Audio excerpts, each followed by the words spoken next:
Queria convidar você a abrir a Bíblia mais uma vez no Evangelho de Marcos, livro que estamos meditando durante as manhãs, sob a perspectiva do tema Igreja que segue Cristo. E chegamos hoje no capítulo 1, verso 14, vamos ler o verso 14 e o verso 15. Alguns consideram esse um resumo necessário da mensagem e obra de Jesus para entendermos todo o restante deste Evangelho. Por isso vamos focar hoje nesses dois versos, Marcos capítulo 1, versos 14 e 15, que diz assim, Marcos capítulo 1, versículos 14 e 15. Depois que João foi preso, Jesus foi para a Galiléia, pregando o Evangelho de Deus e dizendo: completou-se o tempo e o reino de Deus está próximo, arrependei-vos e crede no Evangelho. Obrigado, Senhor, por essa manhã, mais uma vez. O Senhor nos dá a graça, a oportunidade e a bênção de estarmos aqui reunidos como igreja, povo teu, povo do teu reino, e pedimos que, mais uma vez, o Senhor se digne de nos abençoar também com a tua palavra.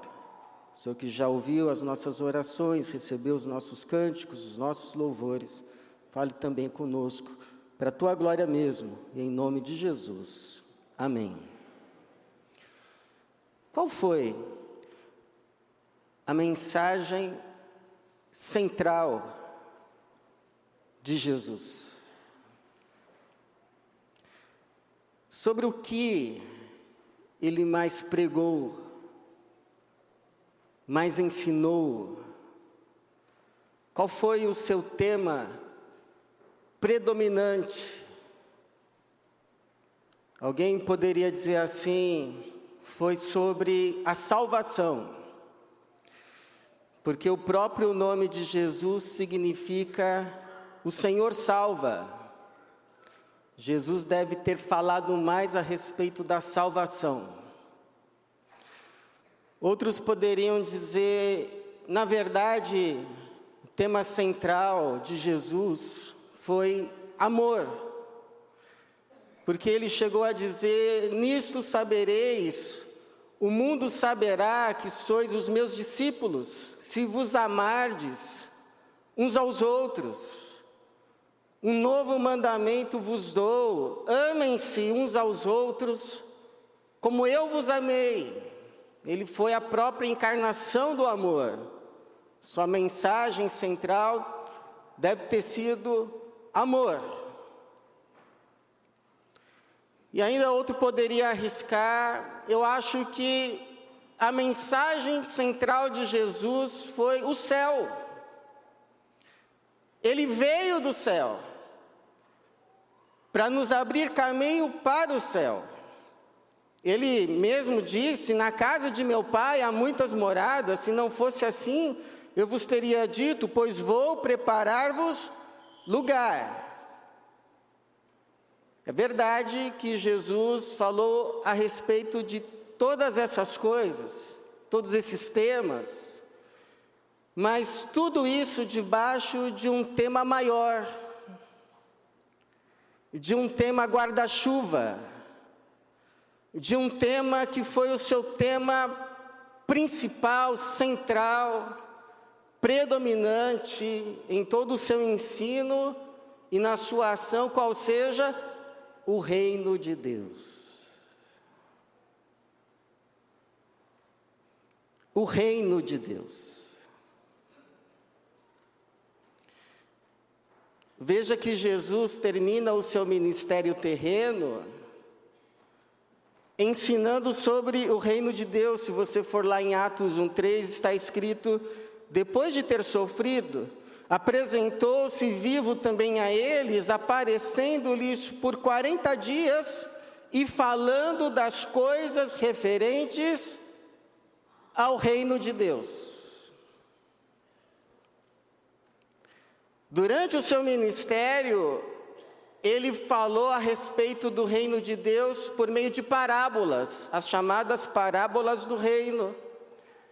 A parábola do trigo e do joio, do grão de mostarda e do fermento, da pesca, da pedra ou pérola de grande valor, as parábolas do reino.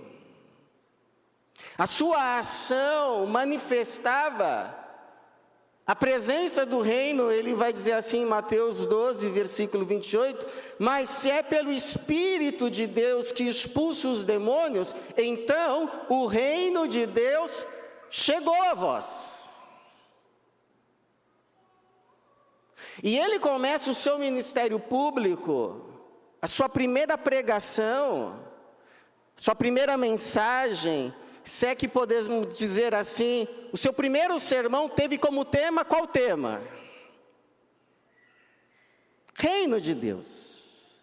Está aqui, irmãos. A gente acabou de ler. Depois que João foi preso, Jesus foi para a Galiléia pregando o evangelho de Deus e dizendo: completou-se o tempo e o reino de Deus está próximo. Mas que reino de Deus é este? Esse reino é uma dimensão, uma esfera, onde a vontade de Deus é espontaneamente, plenamente, perfeitamente feita e obedecida. Aí onde a vontade de Deus está sendo feita, aí é reino de Deus. E onde é reino de Deus, ou seja, onde a vontade de Deus está sendo feita, onde Deus está sendo de fato reconhecido como rei, aí vira céu.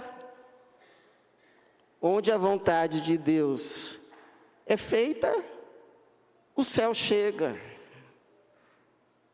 É por isso que Jesus nos ensinou a orar: seja feita a tua vontade, assim na terra como no céu. E é um reino que já está presente entre nós de forma invisível, mas vai se manifestar de forma invisível, de repente, como que aparecendo. No último dia, ele vai se manifestar, vai se levantar, já está aqui. Nem todos percebem, mas já está aqui como o fermento na massa, crescendo, levantando. E no último dia, apareceu para todos. E alguns vão se assustar. Ele estava aqui já. E não percebemos. Porque ele foi inaugurado na primeira vinda de Jesus. E vai ser estabelecido de forma plena e completa na sua segunda volta. Na sua segunda vinda. E nós então vivemos nesse interim entre a inauguração do reino na primeira vinda e o estabelecimento visível, pleno, completo e definitivo na segunda vinda. Então a pergunta é: nós que vivemos nesse interim, quais devem ser as nossas atitudes para que participemos desse reino hoje e não fiquemos de fora amanhã, quando ele se manifestar? Ele que já está presente de forma invisível, mas vai se manifestar de repente, vai se levantar de forma visível. Quais devem ser as nossas atitudes? E nesse primeiro sermão, nessa primeira mensagem de Jesus, cujo tema é Reino de Deus, ele nos dá essas duas atitudes. Ele nos recomenda, na verdade, ele nos faz dois apelos. Dois apelos. Primeiro apelo é: abram os olhos. Abram os olhos. Porque, numa analogia, é como se nós estivéssemos no Titanic. Um navio bacana. E nós ficamos aqui no Titanic, cada um correndo e lutando para ter os melhores lugares, as maiores oportunidades, alguns lutando para ver quem vai ter direito a se sentar no camarote. E passamos a vida olhando só para o navio e para o que está no navio. Mas de repente Jesus entra no navio, e Ele começa a pregar, Ele começa a falar conosco, dizendo, clamando, apelando: abram os olhos. E alguns de nós se voltam para Ele e perguntam: abra os olhos para o quê? E aí Ele nos aponta para fora do navio e nos diz: o iceberg. O iceberg se aproximou. E aí nós, que antes só olhávamos para o navio, para o que tem no navio, as oportunidades do navio, olhamos para fora do navio e dizemos: é mesmo.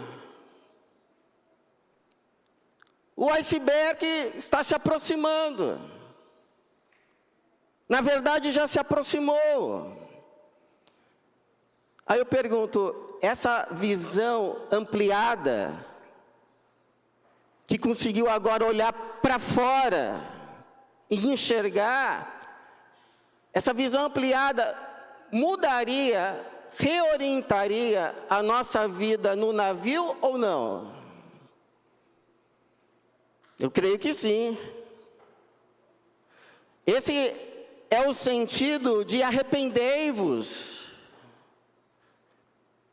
Esse arrependei-vos é mais do que somente um pesar, um remorso por erros cometidos no passado e o desejo agora de acertar, mas mais do que isso, tem o sentido de uma vida totalmente reorientada a partir de uma visão ampliada, uma consciência maior, ou seja, uma visão e consciência ampliadas da realidade. Nossos olhos foram abertos, nós conseguimos olhar para fora do navio, ver que a realidade não se resume ao navio e ao que está no navio. E aí nós chegamos à conclusão: quão insensato é viver como se tudo se resumisse ao navio e o que tem no navio e o que é possível conseguir no navio, e nos voltamos para Deus arrependidos. E Ele então nos acolhe, Ele nos abençoa, e sabe o que Ele faz? Nos devolve para o navio. Isto é, para o mundo. Mas não mais como povo do mundo, mas como povo do reino, povo de Deus, povo dele, povo que está no mundo, mas já não é do mundo. Povo que ainda vive no mundo, mas não mais orientado pelas diretrizes do próprio mundo, mas tem a sua vida agora orientada pelas diretrizes e princípios do reino de Deus. Um povo que deseja sim ser abençoado no mundo, mas muito mais do que isso. Deseja ser aquilo que foi chamado por Deus devolvido por Deus para ser uma bênção para o mundo. Então a minha pergunta é: seus olhos já foram abertos? A sua vida foi ou está sendo reorientada a partir dessa visão e consciência ampliadas, que conseguem enxergar que a vida não se resume apenas ao que os olhos veem de forma visível aqui e agora, conseguir olhar para o além? Ou você vive, você luta, você se desgasta, como se tudo se resumisse ao navio e ao que tem no navio. Perguntas para cada um responder por si próprio. Mas Jesus faz, nessa sua primeira mensagem, cujo tema é Reino de Deus, um segundo apelo. Esse reino que já está aqui de forma invisível, vai se levantar de uma hora para outra, de forma visível, de repente. Ele faz o segundo apelo. O primeiro é: abram os olhos. O iceberg se aproximou. O segundo apelo: deem ouvidos ao Evangelho de Deus. Deem ouvidos. Prestem atenção. Levem a sério. Creiam. Porque nós já sabemos que evangelho significa boas notícias. Mas que boas notícias? Que boas notícias são essas? Para que creiamos nelas, porque Jesus vai dizer assim, verso 15, dizendo: completou-se o tempo, o reino de Deus está próximo. Aí os dois apelos: arrependei-vos, e o segundo, e crede no evangelho. A gente que estava falando de navio, então uma segunda analogia nos ajuda. Entender que boas notícias são essas. Bom, o nosso navio já afundou, já naufragou. E está todo mundo agora no meio do oceano. Alguns tentando dar braçadas desesperadas, mas as ondas são altas. Nos cobrem.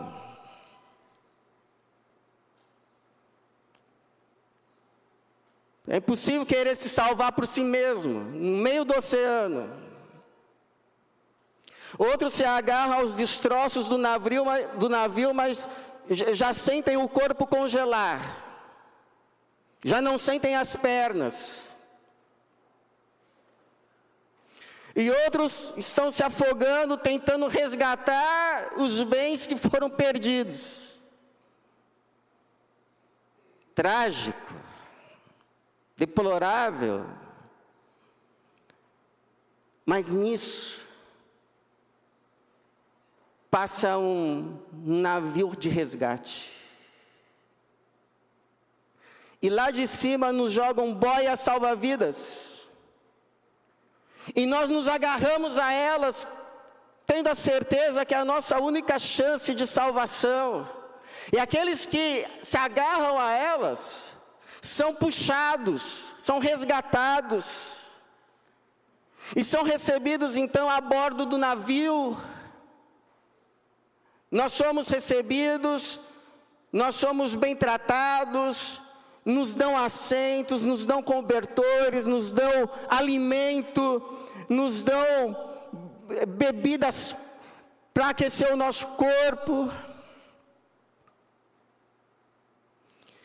E aí nós percebemos que para chegarmos no destino, basta permanecermos. Porque o próprio navio nos leva.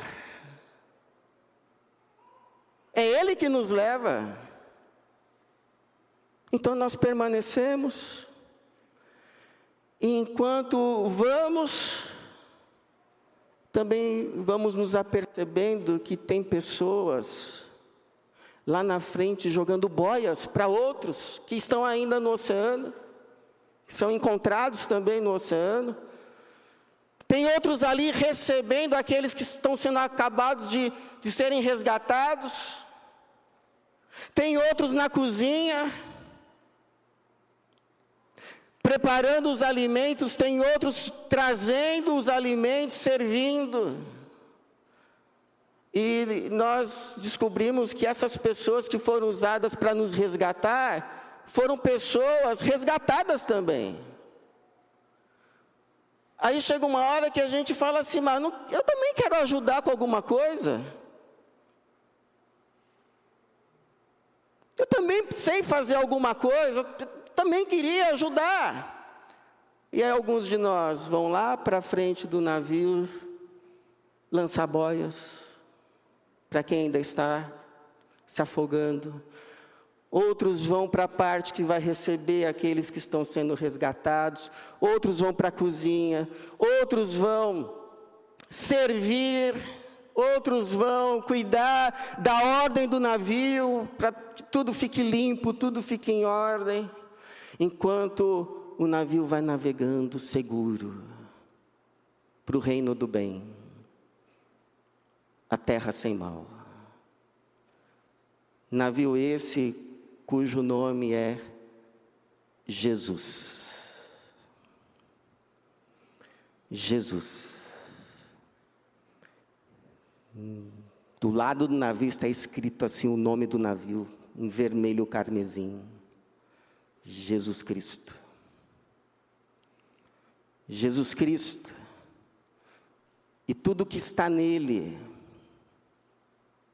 sua mensagem, a sua ação, a sua salvação, a sua vida.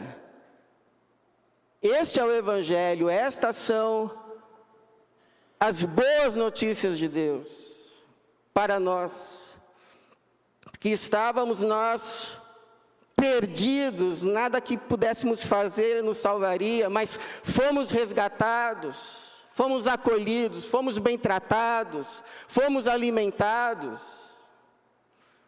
E agora, tudo que a gente precisa para chegar no reino é permanecer em Cristo. Por pura graça, do começo ao fim. Agora é claro, se a gente quiser ajudar com alguma coisa, para ajudar outros, a gente pode. Mas não para sermos salvos. Já fomos. Mas como fruto dessa grande salvação. Em alegria, em liberdade, com o coração cheio de gratidão. Fala para mim, se essas não são boas notícias. Fala para mim. A partir da perspectiva da eternidade, não há boas notícias maiores do que essas para a glória do Senhor. Louvado seja o nome de Jesus. Então, a mensagem central de Cristo, do começo ao fim, reino de Deus. E aqueles que acolhem a sua mensagem se tornam povo do reino. Igreja que segue Cristo não é o reino de Deus, mas é o povo do reino de Deus. Que o Senhor nos dê a graça de, nesse mundo, sermos este povo para Ele, para a glória dEle e para o nosso bem. Amém. Que Deus nos abençoe.